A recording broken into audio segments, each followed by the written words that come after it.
Are you ready to get the support you need for your author career and life? Join international indie bestseller Angela J. Ford and fantasy author Stephanie BwaBwa as they talk all things writing, publishing, and the real life of an indie author. Welcome to the Indie Author Lifestyle Show. Living your best indie life starts here. Welcome back to the Indie Author Lifestyle Show, and this is episode 6. Stephanie, can you believe it? We've already done, 5 episodes, and we're on number 6 already. Yeah, no, that is awesome. Honestly, I just love that the vision that was in our heads is just blossoming and it's just going forward. Last week we got to interview a dear friend, but just an awesome indie boss, Shayla Raquel. That was such a fun conversation. And now just going into our 6th episode, I think that's just great. We're moving right along. Yeah, it's awesome. And everything is going so smoothly and so fun with podcasting. But how is writing going for you? Writing is going phenomenal. So last week we talked about me just diving into the story, and this week I'm super happy. I am currently starting off the week at 12,000 words, just a little bit over 12,000 words. And so, of course, with NaNoWriMo, the goal is 50,000. I gave myself an obnoxious goal of 100,000, which I can do if I keep a constant. If I write consistently 5,000 words each day, that would actually put me over the 100K mark. And so that's my goal because the project itself, the goal is 200K. Now, something tells me there's a little fairy voice in the back of my head that says, your novel is going to be a lot longer than 200K. And I really hope it's not, because that's a lot of editing. And I'm not in the mood, but I'm like, I don't know if I'm here for like editing all that, but the goal is 200K. I'm going to try my very long-winded best to keep at that. So I'm currently at 12,000, and the goal this week is to write 30,000 words, 5,000 words each day, Monday through Saturday. So we will see next week if I was able to meet that 30K goal. What about you, Angela? How is Nana going for you? Oh, well, it is not going at all. We have real talk here, so this is some real talk. I actually don't know how I get anything done at all. I don't know how I've gotten anything done at all this year, but somehow I have. It's magic. I just moved into my dream house, and my library is almost all set up except for the artwork. The walls are very plain, so all that fun stuff, but I haven't written. I guess I've been moving boxes and loading, unloading. So I am about, I think, 4,000 words. I think 4,200. Yeah, that's how many I'm into my book right now. So it's moving along, but it's a little distracting though, because it's book 2 in the series, and I keep having ideals, and so I keep going back to book 1 and editing it and putting in those ideas. So I guess I'm not really done with book 1, but I kind of like it though. I like that I'm writing book 2 because. And I like that it's not like book 1 is not published, because it makes writing book 2 a little bit easier, because I'm not stuck in a box. I can go back and change everything. So it's very fluid and very exciting. And I decided that maybe I need another POV in there and just all kinds of fun things. It's really fun. I'm really excited about it. I just don't have the writing that's happening. But hopefully by the time we have our next episode, I'll be doing a little bit better by then. Who knows? I mean, word of encouragement. 4,200 is still better than 0, which, so many, said this year, I'm going to do Nano. I'm going to do it. And we are, let's check the clock here, right? It is November 11th, and there are some people who still have 0 words now. So 4,200, way better than nothing. And I think that's really cool. You talked about how, because you're writing book 2, you can kind of go ahead and like modify book 1. That's awesome, because then, a plot twist that's coming later, if you had already published book 1, it's like, oh, I can't do that because the storyline's already out there and readers are not going to be happy. Or you would have to like completely rewrite something in there to tie it together. So I think that's really awesome. And I wish you all the best. I can't wait to get these books in my hands. I love Fae. I love dark Fae. they're so conniving and mischievous, and they're like, they have all these mysteries going on. It's like, I'm so excited. It's gonna be a good time. It is, and I'm really excited about it. I wrote in an awesome plot twist at the end of book one that just like, I just can't wait for people to read it because they're gonna freak out. I love freaking out readers. Uh, it's so much fun. But I think one of the other things that's really fun and different about the series is that this is actually the first series I've written since that's in like a brand new world, and so I have to do a fair bit of world building, and Mm. so that's something that's really fun because for the most part I've been writing in the same world for years and years and years, and all of that world building has been done, which takes me to today's topic that we are going to talk about world building. We're going to dig into it, and I really want to interview you, Stephanie, because you do such a good job like digging in and getting into like the details and the nitty gritty of world building. And so yeah, it's something that I'm starting over again. So I'm really excited to talk to you because maybe there'll also be some other ideas or things I've forgotten about to put into my new series that is somehow not done. So yeah, how about you take it away by just talking a little bit about world building, what it is, and where you start with world building.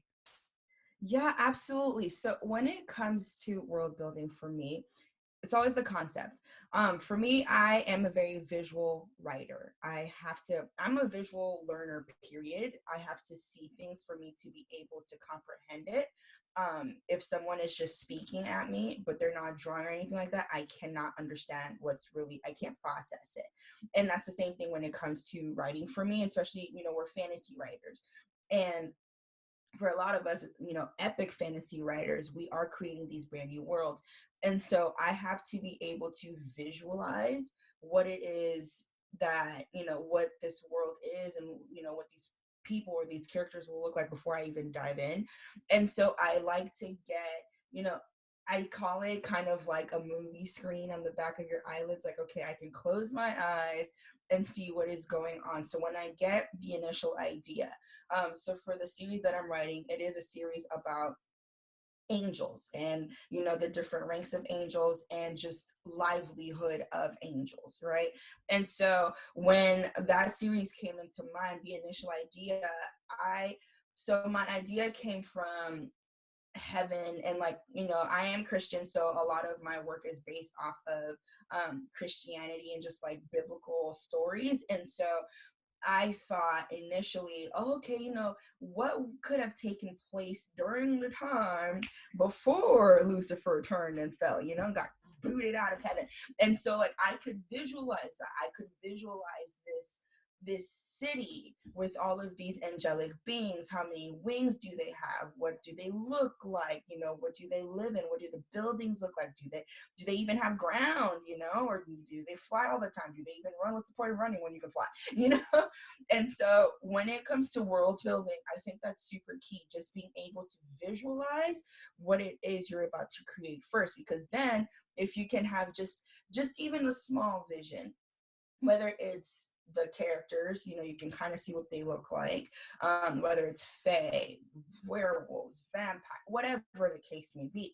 If you can visualize characters, or if you can visualize maybe like a building or a street corner, or if you can visualize a marketplace, right? I don't think there's a fantasy novel on this planet I've read where they don't take a trip to the marketplace. Like, it's just like a cornerstone of fantasy novels. And so if you can see that, then you have somewhere to build upon. Then you can start to gather inspiration that aligns with what you see and visualize in your head, so that you can start to bring that to life on the page. Whew, love it so much with the visualizing, and I really like that too because I also do the same thing. I have to visualize, and it's really hard for me to start creating a world without having a map. And I guess that would be the one thing that I have to visualize. And there's actually, pausing here for a quick pro tip, but there is this free software, this site called eCarnic, and I'll include that in the show notes below. But that's the place where I went and I started building out my map instead of hand drawing it out. You can also use, if you're good at drawing, you can draw it out. My people look like little stick people, so they look silly. But it was just a great place to go to build out my map and just kind of help to visualize the world. And so you mentioned a lot of good things there. You mentioned the different species and the different kinds of things that you want in the world. Will you talk a little bit more about that, and also, I guess, the magic systems and the I guess the tiers of what people believe in, and just the, like, do you have peasants in your story? Do you have the kings and the queens and like all of that? How do you bring all of that together? Nice. So that is what I would call more of the micro version of world building. So I like to say that you can tackle world building through the macro version, which is you can go from like your universe go in. So you define like, okay, what are, are there different dimensions, different realms, different planets that they travel to?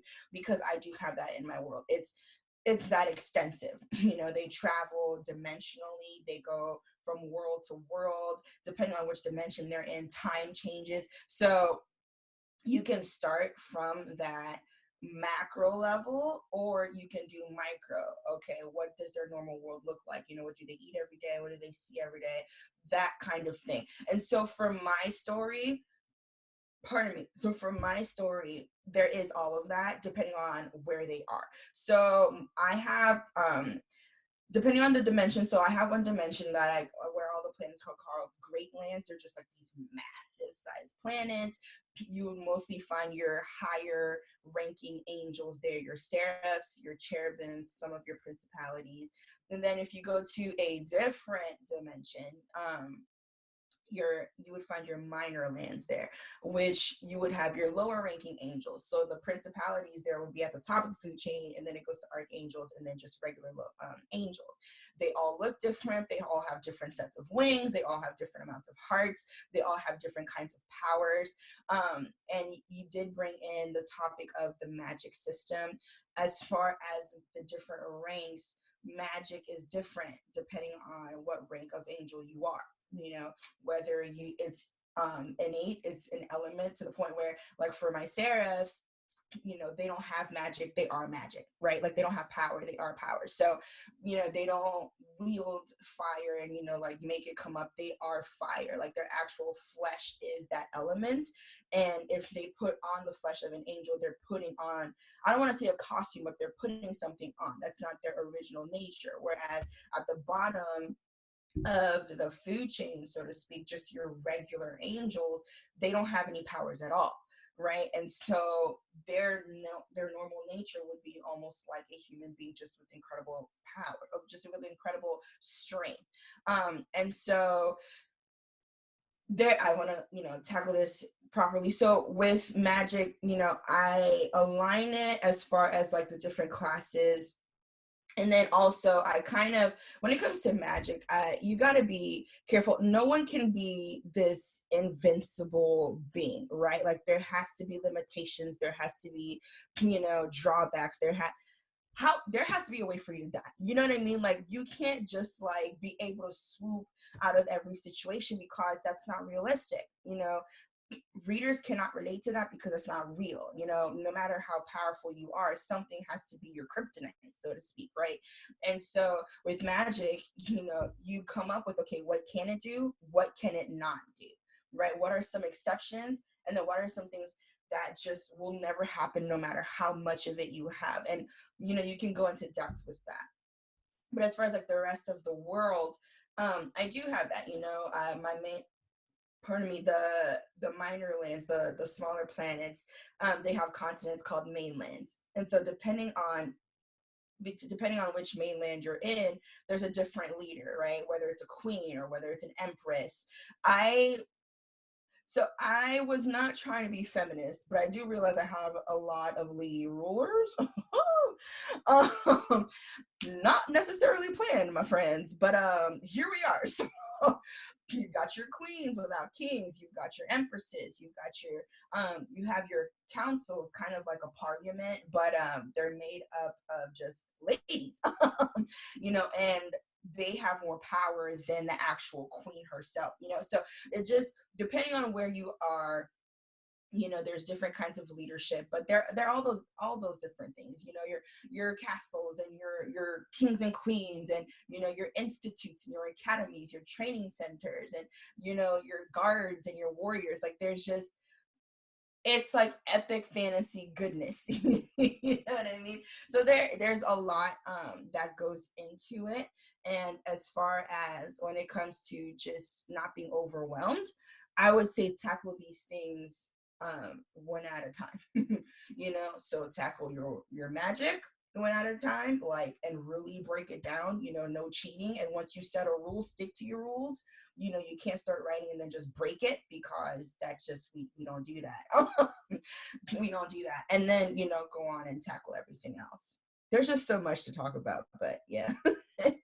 No, there is. And I'm really glad you mentioned like taking things one at a time, because the first word that comes to mind when I think about world building is I am overwhelmed. I'm not going to do it, because it just is so much. And for those of us who feel so overwhelmed when it comes to this, obviously taking it one at a time is helpful. But do you follow a little bit of a roadmap or guideline for building out your world? Or do you just kind of wing it, so to speak? Even though like winging it is not in your vocabulary. Yeah, winging it is like, I try to think of what winging it actually means. No, I'm kidding. No, so I am very meticulous with my world building. Honestly, mainly because the world just has so much going on. I feel like if I was writing something that wasn't so intricate, the story wasn't so intricate, there wasn't so much backstory that like overlaps with all the different characters. If I was writing a story with only one POV in it, I could get away with like, let me just touch up on the world building and dive in.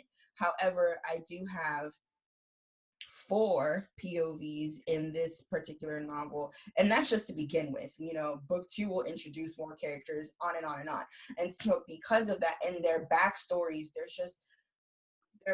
are very unique, and they all overlap and connect in a way. And so because of that, I have to world build so meticulously. And so I personally start from a macro level to a micro level, and I'll just kind of break it down a little bit, so our listeners can kind of understand, okay, these are the different elements that she tackles, and then we can go further into what those entail. So when I first begin my world building, I dive into the world itself, meaning like the universe. Are there different planets? Are there different dimensions? Are there different galaxies? That kinds of thing.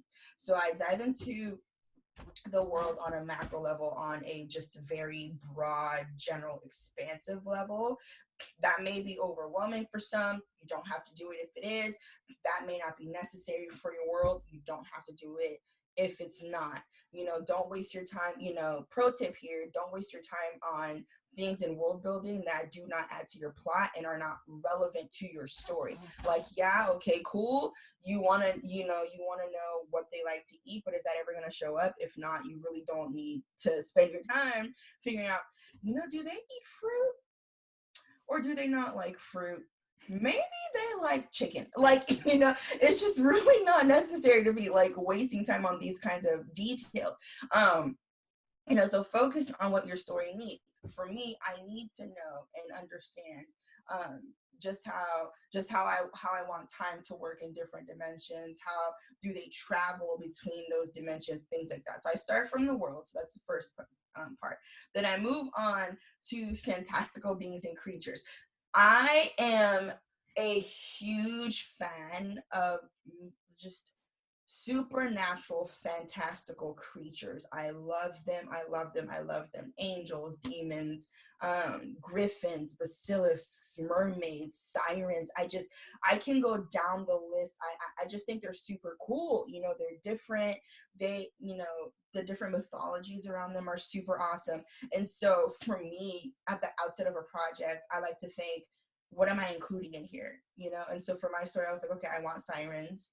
I don't necessarily want mermaids. I want sirens, though. I think I do have mermaids anyway, because how can you not?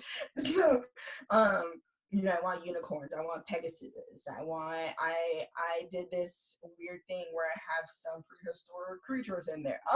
Just, I kind of decide what creatures, what fantastical creatures I will include in that story, put that in there, list that out, and then I'll start to do research. Okay, what mythologies are out there for these different creatures? How can I put my own twist on it and things like that? So then I'll go into fantasy things, and then I'll go into societies, so like civilizations and just the different classes of society, government, money, education, language. I'll dive into that. Then I'll dive into culture. Then I'll dive into historical foundations, like what we like to call just the general term backstory. What happened back in the day for things to be the way they are now, as far as like wars and who allied with who became enemies with who invaded who and lost or won, like just how did life become to be after these things took place, right? So I like to dig into that. And then the final thing I break down, of course, is the magic system. What can it do? What can it not do? Who has it? Who does not? How do you get it? Where does it come from? All these kinds of things. So it's an extensive process. And, I gave you 6 different things that I hit, which I go into it extensively. But on the general statement, those are the 6 things that I really dive into when it goes into world building. Wow, that is so much, and it's amazing, but it is so much because when I think back to when I first began world building, I don't think I thought about it and like broke it down to 6 steps and said, okay, step 1, let me do this. Step 2, let me do this. But as you were talking about it, I realized that's exactly what I did. I just didn't like think, okay, I'm doing it right now. I just did it. And so it's not as scary as it sounds, going through and doing the world building, which I love. It's so much fun, just like creating a world when you're going through the process. And I think this process works well for fantasy, but also if you're doing like science fiction or dystopian or just something like that, like, apply the same process when you're going through that, because you can still use I guess, the core structure of world building that you're talking about, just to make sure that your world is built up. Do you ever go through and kind of use just like history and research, or base your world on a specific culture, or do you pull from different cultures when you're creating your world? I do. So in the minor land that the story kicks off in, one of the mainlands, continents, y'all, one of the continents, minor land planet. So one of the continents is called Zibanju. And Zibanju is a little Black girl inside of me screaming Wakanda forever at the movie theater. Okay, so so I have this world. Listen, for all of my chocolate brothers and sisters, this one's for you. So is based off of that list. I first of all, with world building, you want to have fun, and so I wanted to bring in elements that I thought would be cool, that would be different, but that would also kind of like just for those who would pick up the book and read it, they could see themselves in it, And so Zibunju, actually, I took all of that inspo from Wakanda. Not necessarily the tech. I don't think I haven't gotten, I don't, they don't even show up in book 1. So the people there anyway, like an emissary does, but like you don't really hear much about the world in book 1.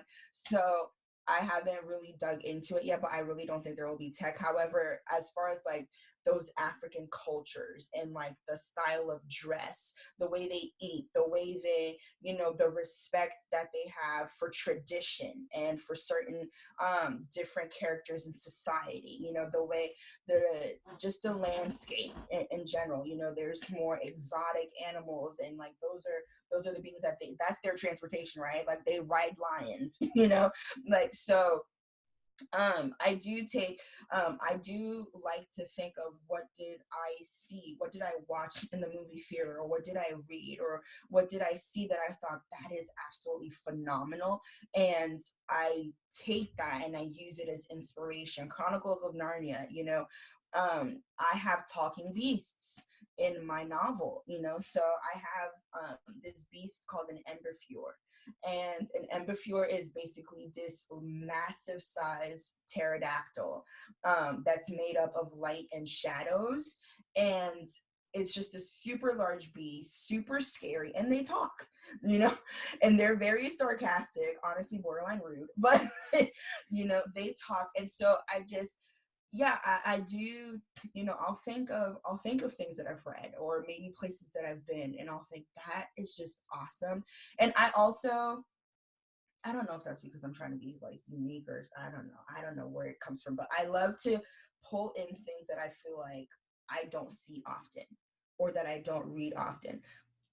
And so you won't catch me having vampires. Sorry, y'all, won't do it.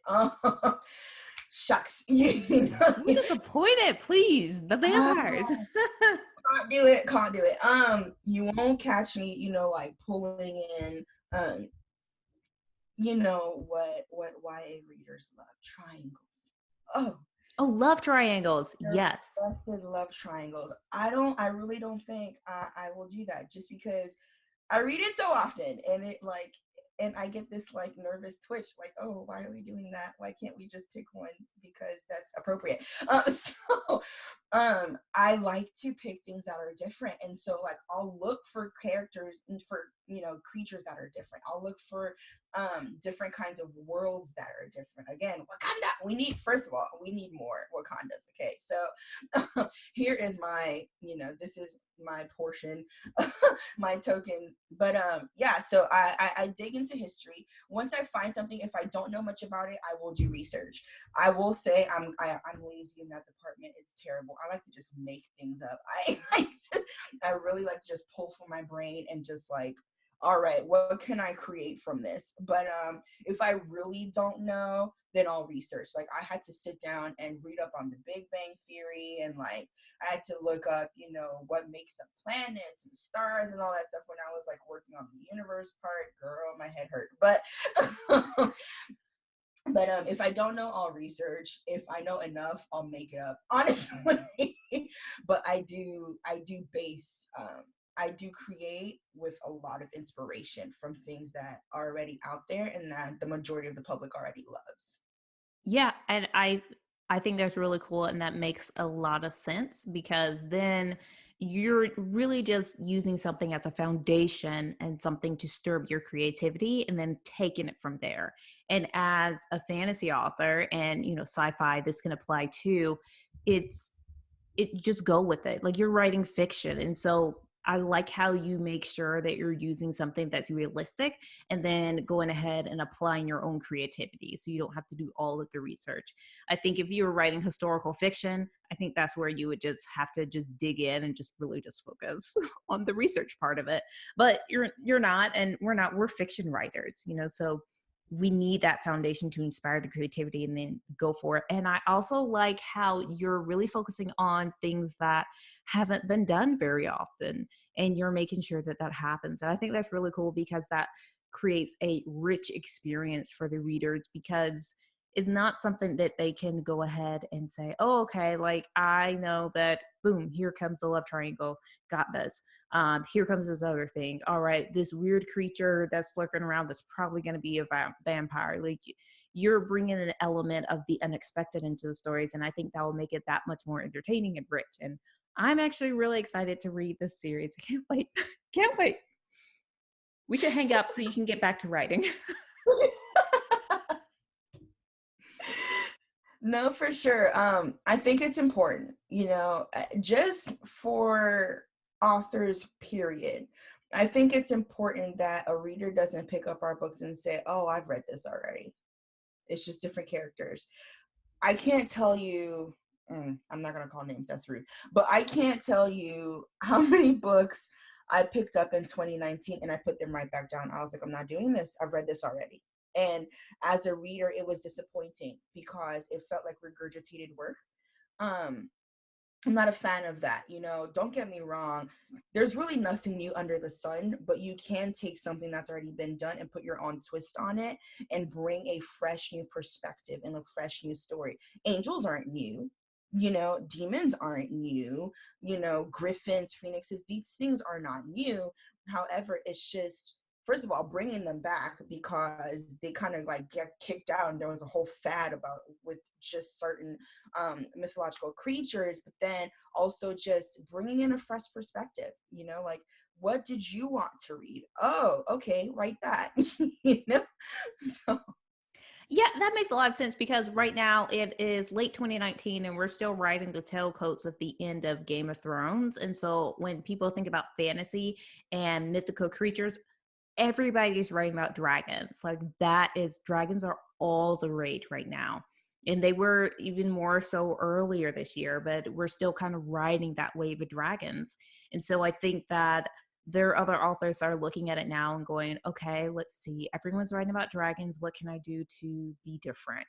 And I mean, readers will always love dragons. I actually asked a question in my for my community, just ask them like what mythical creature they would adopt as a pet, and 90% of them said dragons. So I mean, they're just massive, but I like how you're stepping out and you're kind of focusing on some other things and just bring in some freshness to the fantasy genre, which is much needed. And I think as authors, like there's nothing wrong with writing the story that you want to read, but I think it's just brings something unique when you're stepping out and just pulling in some other elements that other people aren't focusing on as much. It's just really fun. It just wows the reader, like I said earlier. But it's fun. I like it. So how, and this might be stepping a little bit away from world building a little bit, but you write YA fantasy. And so there are specific tropes in YA that, readers kind of look for. How do you balance the world building, doing something new and different with making sure that you're still hitting those tropes, or you're still writing something that that YA fantasy fans are going to love? That's a really good question. So for me, because I mainly read YA and that's what I write, it kind of comes naturally. Um, and that's unfortunate for people who want to write YA but don't really read YA, which I wouldn't recommend. If you're going to write in a genre, read in that genre. It's really important. But so just to balance it out, knowing, okay, I'm trying to do something completely new. However, I do have to bring in things that they do like. And so for me, I keep that in the back of my mind, right? At the end of the day, I cannot write a YA epic fantasy and have no love story in there. That's not a thing. That is not a thing. Teenagers need a love story. They need it to be a heartbreaking, heart-wrenching one. Like one or two in the mix is like going through all this stuff, and maybe it's a enemies to lovers trope, or it's the best friends to lovers trope, which we need to have more of that. Thank you very much. Or whether it's the trope of abused, abandoned, gone through so much life, and became this hero and became this defender of justice and wanting to bring hope and restore love back into their society. I keep those in the back of my mind. I know for sure, okay, I am creating this fresh perspective. I am bringing in, it's a different world. It's honestly, it's a different world. I'm not trying to pat myself on the back. It's just a matter of like, I look back and realized everything that I like gained and put together before I started writing. And I realized, oh, we're doing something new. Okay. Okay. And so recognizing that, okay, if I'm going to bring you into a brand new Narnia, I have to give you some things that can make you feel like, okay, this isn't too much, because if everything is new and you can't place yourself in it, then you're not going to want to keep reading. And so I do adhere to those tropes, and I make sure like I include that in my plot. There are those different elements to the plot that I keep in there, so that I make sure, okay, readers have something that they're used to while they're being introduced to something completely different. Wow. That's really cool how you kind of just blend that together and make sure you're still hitting the tropes and while you're writing something new and expansive. And I like how large your world is. Like, I'm really excited to read about it, and hearing about your process is really cool because I know that you didn't skip over the important parts. Like, you took your time sitting down and creating this world. And now that you have it created, it just makes it that easier to write about it and plot it out. And I know that I don't know, I think I spent like 10 years developing my world. It's because I was a teenager and I had nothing better to do. So it's just different. Um, just the time and the scope of it all. But I remember when I was world building, just like sitting down and just writing out the different creatures that I wanted, because again, I wanted something that people could recognize but would be different. Like, I didn't put the traditional elves and dragons and orcs and all that stuff in there. I just made up my own names for it, which is was a lot of fun. I loved it. But yeah, I love what you're doing. It's fantastic. Yeah. Is there anything else about world building that we should know? Absolutely. Before we even get in there, though, I did want to hop in and say, because you touched on that I didn't skip any steps. I didn't skip any steps this time around because I did skip steps the first time and it cost me. So one reason, for readers who may be like, gosh, this girl is crazy. Like, I could write 3 novels in that span of time.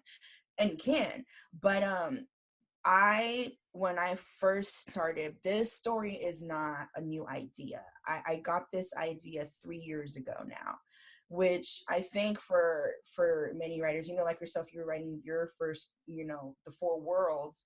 That was birthed in your teen years, right? So I feel like a lot of us, these worlds that hold so much weight and become this massive project by the end of it, they are built over time. They're cultivated over time. And when I initially began the process, I did a little bit of world I did a little bit of world building. Like, I got the different places. I think I had the different ranks, actually not as extensive, and just a few other things. And I dove in. I wrote 118,000 words, and I was like, this isn't it. And I tossed. So I didn't. I mean, my words are somewhere in Scrivener safe, but I had to toss the entire thing because it was not the story, it was not the world, it was not anything that I was writing. Now, granted, maybe I needed that process to get the real story out, but because I went through that phase where I didn't really world build, for a world that is so expansive, I didn't realize how big it was until I started world building, and I realized, oh, this thing is huge. Girl, get yourself together and just don't even. I know you're tired, you're over it, you don't want to have to go through all these questions and like figuring all these little details out, but it's important because the world is so big, and there's just so much history. I remember you telling me that the Four Worlds series had like 3,000 years of history or so. um and with this world, I'm calling it, you know what, I'll save that. When draft one is done, I'll tell you the name of the series, guys. Almost dropped it. But when I think of the world, it's huge. And because I skipped steps, I had to start all over. And so that's why this time around I was like, just sit down, just do the work. Just do the work. No skipping steps, no cutting corners. Just do the work. It's tiring now, but hey, by book 2, it's not like you have to start all over again. All the work is already done. And so, going into the question of what other things I would suggest as far as world building. If you are writing an expansive world, do the work, y'all. Like I'm not going to say at all times it's fun, because at the end of the day, writing is work. We have fun, but there are days where it's like you're pulling teeth to get all of those details from your brain onto the page. And that's before you write a single word, right? If you're like me, if you're a plotter like me, you do all of this up front. And so I would say, don't skip steps. Take the time to figure out the different cultures. Figure out what is the government like. Figure out what your social classes are. Figure out who has powers, who does not. Figure out, the nations that are allied, and just know about, wars past, and, treaties that were written in the past that are literally the foundations of what the characters are experiencing, right? Because what happened in the past shapes their normal world. And so it's really important to dig into those things, get involved and understand your character's normal world. Like, just like you go to a park when you want, to just clear your mind, or you go sit by a certain lake, or, you go bike riding around your neighborhood, or there's, where your favorite library is, and where your favorite restaurants are, your favorite movie theater. It's the same thing for these characters. All of that shapes their worldview and builds the world, right? So have these, just know these elements, the fantastical ones, the realistic ones that readers will be able to relate to, and then also stick things in there that are just for fun. Have at it. We are fantasy writers. Make it up and go with it and have fun and create something unique and different for your readers to fall in love with. Stephanie, such sage advice on world building and writing and all the things. And I'll be taking some of this to heart because I'm still working on my Fate series, and it's part writing, part world building, all at the same time, as you don't recommend. But it just means I have to go over it again when I get done, just to make sure everything is lining up with the way that I'm planning it out. But this is absolutely fantastic. It's a really cool process. It's a lot to think through. And I believe on your website, you have some resources for authors, or you're working on it, where they can go to kind of figure out more about story and the process and writing and making sure that they have everything together. And so we'll include your website in the show notes, so they can also go directly there. Absolutely. No, for any shameless plug, for any listeners who are like, okay, I do want to do that, I just don't know how. If you do go to the website, which will be in the show notes, no worries. You don't have to remember it if you're driving in your car right now and you're like, oh, I don't have a pen and paper. It will be in the show notes, but I do have what I call World Building Boot Camp. Listen, it is not for the faint at heart, okay? So, don't enroll and then you're like, this is difficult. I warned you. It is pretty extensive, but by the end of it, you will have your very unique, different world, top to bottom. So if you are more interested in that, that will be in the show notes for you, World Building Bootcamp. Woo, that sounds awesome. And again, the show notes are always at indieauthorlifestyle.com/, and this is episode 6, so it'll be 006. And we will catch you next time. Thanks for joining in, guys. The journey to becoming a full-time author on your own terms doesn't have to be lonely or hard. We have an awesome community where we chat daily, write together, and motivate each other. To be part of this vibrant community of indie authors living their best bookish life on their own terms, go to indieauthorlifestyle.com/inner circle for more information. If you enjoyed today's episode, we'd love to hear more from you. Leaving a rating or a review helps us to create more great content like this. Be sure to rate this episode and subscribe to the show. Thanks for listening to the Indie Author Lifestyle Show. See you inside the community.